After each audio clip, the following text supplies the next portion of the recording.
2014년 4월 16일이죠. 그날 이후에 5번째 봄을 맞이한 것 같습니다. 날짜로 며칠이 지났는지 혹시 기억나시나요? 365일씩 계산하면 간단하지만 아직 4월 16일이 되지 않아서 1814일째 되는 날인 것 같습니다. 마지막 우리는 왜 세월호가 침몰했는지, 그리고 세월호에 타고 있던 이 많은 304명의 희생자들을 왜 구해내지 못했는지, 그리고 참사의 진실, 그 진실은 왜 명확하게 규명하지 못했는지, 그리고 참사와 진실 규명 과정에서 그 책임자들은 왜 처벌하지 못했는지, 이런 수많은 왜라는 질문을 여전히 끌어안고 있습니다. 그런 면에서 세월호 참사는 아직 끝나지 않았고 현재 진행형이라고 저는 생각하고 있습니다. 여러분들은 어떻게 생각하시나요? 오늘 전체 일정을 같이 참여하시면서 제가 던진 이 질문, 그리고 또 대다수의 국민들이 갖고 있는 왜라는 이 질문에 대해서 같이 답을 찾아갔으면 좋겠습니다. 오늘 16일이 세월호 오주기 있는 건 들어보신 분 다 아실 겁니다. 더불어 사고가 난 그해 국민 안전의 날이라고 지정했습니다. 그래서 4월 16일은 제5회 국민 안전의 날이기도 합니다. 근데 그때 당시에 국민들이 다 동의해서 국민의 안전의 날을 정했던 건 세월호 희생자들한테 미안합니다. 꼭 잊지 않겠습니다. 그리고 반드시 우리나라를 안전한 나라로 함께 만들어 가겠습니다. 그 약속을 꼭 하겠습니다. 하는 그 다짐에서 국민 안전의 날이 만들어졌습니다. 우리가 오늘 이 자리에서 모인 것도 아직 우리는 잊지 않았고 또 기억하고 있습니다. 그 약속을 지키기 위해서 아마 여러분들도 발걸음을 이 자리에 모였다고 생각합니다. 이 자리에 모인 우리 모두는 진실 규명을 통해서 책임자가 있다면, 또 책임질 일이 있다면 책임을 지도록, 또 처벌이 필요하다면 처벌을 받도록, 그리고 국민 안전이 최우선이 되는 나라로 변화되기를 바라는 마음일 겁니다. 국민의 생명은 이제 국가가 반드시 책임져야 한다는 건 다시 말할 필요가 없는 국가의 당연한 사명으로 온 국민들이 다 인식하고 있습니다. 그래서 우리들은 국가에게 질문을 던질 필요가 있습니다. 국가는 세월호를 잊었는지, 국가가 이 물음에 답할 때까지, 즉 우리나라가 안전한 나라가 될 때까지 여기 계신 모든 분들이 함께 해주셨으면 고맙겠습니다.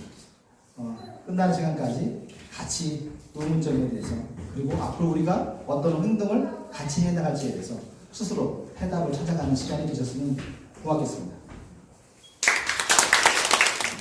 세월호 참사 진상규명 과정과 과제라는 주제로 4.16 세월호 참사 특별조사위원회 전 조사관 서희정 사회복지사 나오셔서 세월호 참사 진상규명 과정과 우리에게 남겨진 과제를 주제로 발표해 주시겠습니다. 네, 만나서 반갑습니다. 이렇게 사회복지사 여러분, 동료 여러분과 같이 이런 자리를 마련해서 저한테 되게 뜻깊은 자리입니다.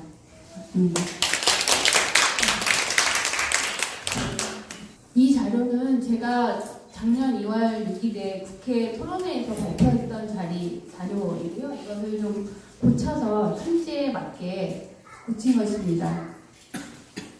그리고 세월호 참사 진상규명 과정과 앞으로의 과제로 여러분들이 한번 살짝 훑어보실 수 있게 만든다고 만들었는데요. 시간 관계상 조금 빨리 진행하도록 하겠습니다.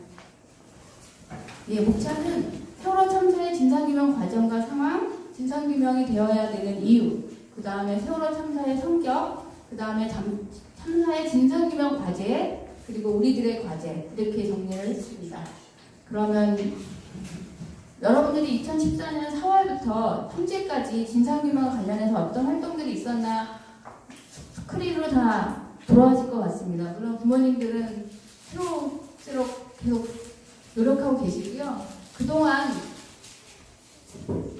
부모님들, 피해자분들의 노력과 국민들의 연대와 협력으로 3가지 법안이 통과됐고 2014년 11월에 통과가 하나 됐고요. 그 다음에 2017년 3월에 세월호가 있는 영향되면서 횡체를 조사하기 위한 위원회법이 통과됐고 2017년 11월 달에 현지 사회적 참사 특별법이 통과가 됐습니다. 그리고 현지 사회적 참사 특별조사위원회가 운영되고 있습니다. 진상규명 상황입니다. 아까 말씀드린 대로 진상규명 법안이 통과되는 과정에 따라 진상규명 조사가 있었고 그 내용과 관련해서 그 전에 검찰 수사, 국회 국정감사, 그 다음에 감사원 감사가 있었습니다. 그 안에 결국 나온 것은 구조하지 않은 책임을 한 명의 공무원, 김경일 정장에게만 물었던 것입니다. 국가가 책임을 다하려면 한 명에게만 물어서는 안 되는 것이 에도 불구하고 한 명에게 모두 축소해서 책임을 물었습니다. 그리고 특조위 강제 종료가 되고 일기 특조위가 강제 종료가 되고 조사 방해로 조사를 하지 못한 그 다음에 박근혜 정부의 조직적 은폐, 그 다음 조작의 증거물에 의해 진상규명되어야 할 과정은 새록새록 늘어나기만 했습니다. 현체조사위원회가 세월호 인양과 관련이 되면서 조사위원회가 만들어졌으나 출발 원인 조사는 마무리 못하고 해산이 되었습니다. 그리고 그 내용은 사회적참사 특조위로 이관이 됐고 사회적참사 특조위는 작년 12월 11일에 조사 개시를 하여 지금 조사 중에 있습니다. 지난 3월 28일날 여러분들이 뉴스에 접하셨을 수 있는데요. 새로 선내 CCTV가 증거 채택이 될 때 교체된 정황이 있는 것을 단서를 발표하였습니다. 이렇게 조사에 있어서 증거가 인멸되고 조작된 사례들이 세월호 참사에 있어서는 다수 나타나고 있습니다. 사회적 참사 특조위는 수사권이 없음에 따라 조사의 어려움을 현재 가지고 있는 것으로 볼 수 있습니다. 세월호 참사의 진상규명이 돼야 되는 이유를 여러분은 어떻게 생각하세요?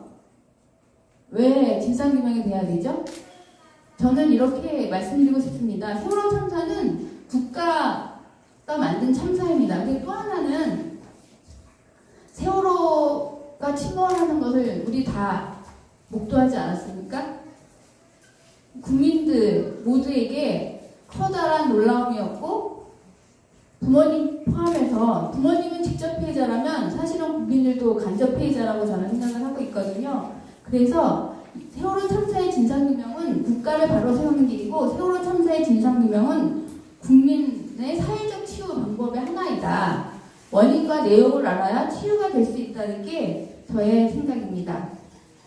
그러면 세월호 참사의 흔적을 어떻게 보느냐? 세월호 참사와 국가 범죄를 한번 여러분들이 인터넷 검색을 해보시면 학자들에게서 국가 범죄라는 단어를 찾아볼 수 있습니다.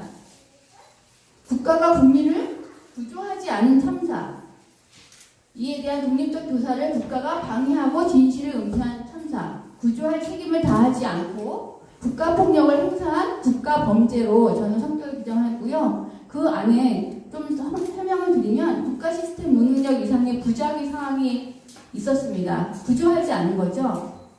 국민을 구조하지 않은 책임을 가진 국가 조직과 사람들이 있었습니다. 그리고 국가문서, 저장장치 등과 언론의 사전 조작 가능성, 사후 조작 가능성, 증거인멸 가능성이 있고 이미 증거인멸이 되는 사례들은 찾아볼 수 있습니다. 그리고 의도적 여론 조작을 하여 실제로 피해자와 국민들을 갈라치기를 하기도 하고 활동을 저지하기도 하고 관제 시위를 하고 언론 통제를 하는 등 이러한 조작 활동을 하였습니다. 그리고 정부의 조직적 은폐 조작 지시에 증거물들이 존재합니다. 여러분들이 대통령 비서실이나 여러 가지 기부사 자료, 그 다음에 국가안보실 자료 이런 것들을 보셨을 때 지시의 증거물들이 거기 나온다고 보시면 될 것 같고요. 국정조사, 검찰조사, 감사원 감사와 진상규명 조사기구 조사를 조직적으로 정부가 방해하였습니다. 그리고 직접 피해자와 국민을 대상으로 사찰을 하고 고소를 하고 고발을 하였습니다. 그 안에는 국가 책임, 정부 책임으로 이야기를 하는 사람들을 사찰을 하고 고소 고발한 사례들이 있습니다. 이 영상은 여러분들이 다 아시는 것이지만 여러분들이 기억 복잡하실 것 같아서 제가 잠시 풀어보려고 합니다.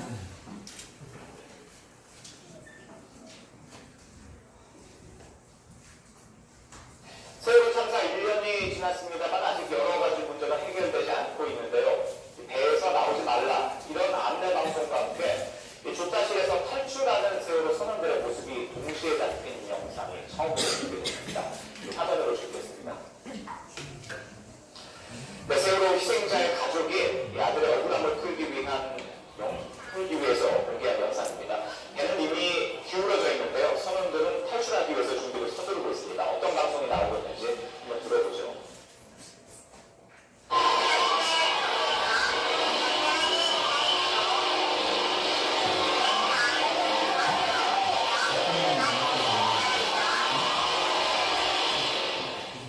네, 밖으로 나오지 말라는 소리가 들리죠. 같은 시간 선내에서 찍힌 또 다른 영상 한번 보시겠습니다. 어두운 배 안에서 학생들은 안내방송에 의지한 채 선내에 남아있는 모습이 확인됩니다. 한 번 더 기다려서 지금 거의 몇 시죠? 85분 받았습니다.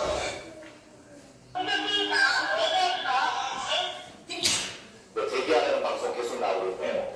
영상을 공개한 유가족은 자녀의 억울함을 풀기 위해서 법적 증거 기록으로 사용됐던 이번 영상을 처음으로 이렇게 일반에 공개를 했다고 밝혔습니다.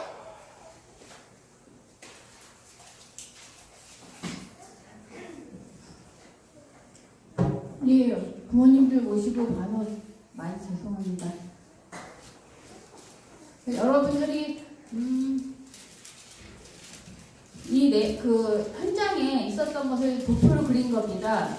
가족협의회에서 만든 자료에서 제가 발췌한 것인데요. 그 당시에 현장에 있었던 사람들은 지시도 없고 협조도 안 하고 세월호 선언만 우선 구조한 것입니다. 그리고 언론 11시 4분에 전원구조 오보를 국민들 대상으로 내보냈습니다. 그렇기 때문에 도와주려고 했던 구조 세력들이 되돌아갔던 사례들이 제가 조사하는 과정에 알게 되었습니다. 결국은 구조하는 데 있어서 커다란 제대로 된 구조는 생각지도 않았던 거 아닌가 이런 생각이 들 정도의 자료들을 볼 수 있었습니다. 예, 새롭게 등장한 진상규명 과제들이 있습니다. 당일부터 있었지만 그 이후에 기무사 자료, 작년에 나왔던 자료들이죠. 기무사랑 산업농단이 있었습니다. 그리고 대통령의 업무부재 당연히 있었지만 황교안 총리가 어떻게 됐죠? 대통령 대리인을 하면서 30년간 대통령 기록물을 보인하고 말았습니다. 그래서 결국은 대통령의 업무부재를 찾는 자료들을 볼 수가 없는 상황이 됐습니다. 국가안보실 최초 보고시각과 사고시각은 세월호 참사가 대체 언제 침몰 시간이 언제고 어떻게 시작이 됐는지조차 알 수 없는 내용이고요. 그리고 대통령은 언제부터 책임질 역할을 했어야 되는가. 보고 시간을 정정했었기 때문에 언제부터 어떻게 됐는지를 확인할 수가 없는 그런 내용이 됐고, 또 하나는 국가위기관리 기본지침 사후 변경을 해서 책임을 회피하고자 했습니다. 그리고 대통령 비서실장 지시사항, 아까도 말씀드렸듯이 지시와 이행과를 계속하면서 세월호 참사를 어떻게든 은폐하고 국가 책임을 아닌 것으로 만들려고 하는 정황들을 만들고 있었습니다. 이것은 여러분들이 본 것인데 제가 지금 구두로 발표했던 내용이어서 지나가도록 하겠습니다. 이건 여러분들이 기사로 통해서 봤던 것입니다. 그래서 저희가 이제 진상규명이 되어야 될 조사 과제가 대체 얼마나 남았을까? 아까 말씀드린 대로 조사가 거의 안 됐고 사실 몇 개만 확인이 됐다고 말씀드릴 수 있고요. 세월호 도입부터 현지의 조직적 은폐 조작, 조사 방해, 기무사 자료가 나온 것까지 전체적으로 구조하지 않은 이유, 컨트롤 타워가 뭐 했는지 그런 어떤 것들도 찾아낼 수가 없는 상황이 됐고 이제 조사를 하는 중이죠. 그래서 여러분들의 그 관심과 연대가 되게 필요한 분이라고 생각이 듭니다. 이러한 합리적 의심이 가는 진상규명 과제도 있지만 아까 말씀드린 대로 의혹, 은폐, 조작 관련 진상규명 사건들이 있는 것입니다. 이 그림은 세월호 참사 대응 책임기관의 기관 체계도입니다. 여러분들이 아시는 방금 봤던 1, 2, 3정 그 위에 구조본부들이 있고 수습본부가 있고 국가안보실, 청와대, 국정원, 통상구조본부가 이 체계 안에서 잘 협조하여 구조를 하여야 했음에도 불구하고 구조가 안 한 건지 못 한 건지 남아있는 거죠. 이런 체계도와 달리 박근혜 정부는 어떻게 했냐면 그날 당시부터 그리고 박근혜 정부가 있을 때까지 그리고 어쩌면 지금도 관련자들이 어떻게 하고 있을지 잘 모르겠습니다만 박근혜의 청와대 비서실 2시에 최순실이 청와대에 들어갔다는 보도를 여러분이 들으셨을 것입니다. 해경, 새누리당, 사법부, 검찰, 감사원, 언론, 기무사, 국정원, 해수부 모두 다 합심으로 세월호 참사를 조사 방해하고 은폐하고 조작하고 구조도 하지 않으면서도 이런 여러 가지 왜곡하는 것을 열을 내고 국가의 세금, 국민의 세금으로 받아서 일을 하고 있었습니다. 이런 것들이 다 사실은 조사 대상이라는 것을 말씀드립니다. 여기서 잠시 우리의 과제를 가기 전에 우리가 재난조사를 왜 하는지 얘기를 나누는 게 필요할 거라고 저는 생각했습니다.